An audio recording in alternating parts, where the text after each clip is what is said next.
Sorosit, pastaj bëhet mik i Orbanit, pastaj mik i Melonit, një Trumpi po, në fund të këtij artikulli, më fal, duhet të them edhe këtë, një moment, se ja vlen edhe kjo. Tu ke shumë të drejtë me misit. Thot artikulli, Rama e përshkroi marrëdhënien e tij me Kushnerin si personale, po citoj. Është një privilegj të flas me Kushnerin dhe do isha shumë i lumtur ta quaja mik, tha ai. Nuk di nëse më quan ai mik, por unë e quaj mik, thot kryeministri shqiptar. Është me mik unë bajmend është quajtur me Gonigal, mik është quajtur Alex Sorosi. Në anglisht. Friend në anglisht, dakord, friend në anglisht. Unë sa i quaj mik, nuk e dhia më quan ai tha, po ne të pyesim ndoshta lasivita kur të vi. Ta pyesim ai quan Kushneri mik. Kemi ndonjë më afër Kushnerit se lasivita? Që ta pyesim Kushneri ai quan mik kryeministri? Po Kushneri nuk është hapur fare administratës njerë, është shumë larg, kështu që duhet të dalim jashtë shtëpisë së bardhë që të gjejmë një mik të Kushnerit. Shkojmë në Mar-a-Lago.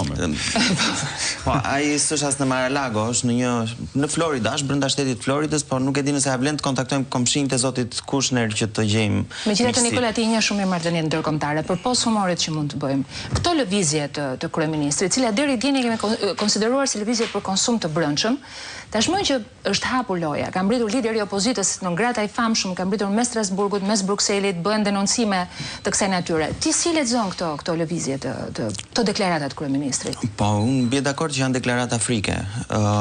Dhe unë mendoj duhet ta përmendim psen edhe për ta qartësuar për njerëzit që na ndjekin, çfarë ka ndryshuar në Shqipëri. Po. Kryeministri deri para pak vitesh ka qenë në një situatë të tillë, ka qenë i mbrojtur nga një mur i padukshëm diplomatik, që pengonte të gjithë informacionet se çfarë po ndodhte këtu të kalonin në institucionet europiane, nëpër kancelaritë europiane apo në Washington. Dhe kjo e bënte atë të ndjej i sigurt. Kishte liderin e opozitës në xhepin e vet, i cili më shumë se sa lider opozite duke si drejtori i opozitës në qeverinë Rama, zoti Basha, kështu që kjo i jepte një ndjenjë tjetër sigurie të shtuar, dhe natyrisht mediat me përjashtim të pak mediave, Syri dhe ndonjë medie tjetër, gjitha tjera ti kishte ai vet. Ndërkohë sot jemi në një situatë krejt tjetër. Ky muri i padukshëm diplomatik është shëmbur. Ka një ndërgjegjësim të gjithë kancelarive europiane, të Brukselit, të Strasburgut, të Washingtonit, të Londrës për situatën reale në Shqipëri, dhe kjo ka bërë që edhe të shqetësohen për çfarë ka ndodhur këtu dhe se si ka ndodhur që përgjatë një dekade ndoshta disa kanë mbyllur një sy, ndoshta disa e kanë mbyllur të dy syt, ndoshta disa nuk kanë ditur vërtet gjë se çka ndodh në Shqipëri, por tashmë nuk e kanë më këtë alibin, sepse vetë lideri i opozitës Berisha ka shkuar, i ka informuar, funksionarë të tjerë të opozitës kanë shkuar, i kanë informuar, dosjet janë në kancelaritë europiane, amerikane, britanike, kështu që kjo ka rënë.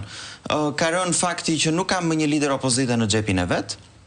Zoti Berisha ka arritur të bashkojë Partinë Demokratike, Partia Demokratike nuk është më as në një konflikt të brendshëm, as e përçar, as në ditën e vet më të keqe. As dhe izoluar, as dhe izoluar tashmë. Vetë kujtojmë përjashtimin e saj. Ka ndryshuar komplet kjo situatë. Dhe jemi në këtë situatë sot kur zoti Rama ka përballë një opozitë reale, të vërtet, jo të shitur, një opozitë të fortë, të bashkuar, ka një alternativë bindse për një pjesë të madhe të votuesve të shqiptarëve. Megjithatë ai ka besuar gjithmonë makinerisë së tij të fortë elektorale. Dhe unë mendoj do jetë shumë e vështirë që të shkojë sërish në Kuç dhe të shkruajë atë 74-ën e famshme që ishin mandatet herën e kaluar këtë parashikimin.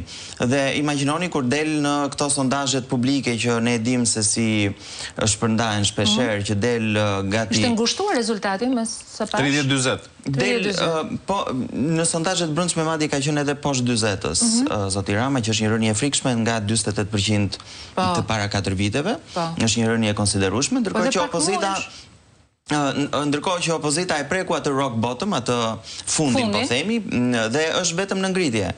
Lideri i opozitës ka dalë nga arresti i shtëpisë, opozita është e bashkuar, ka listën e vet, është në shumë loze thën kështu, Nikola, sepse jo, kjo është çfarë ka ndryshuar që shqetëson kryeministrin. Janë bandat ende shqetësim, patjetër që janë në terren, janë aktive. Pyetja ime është kjo.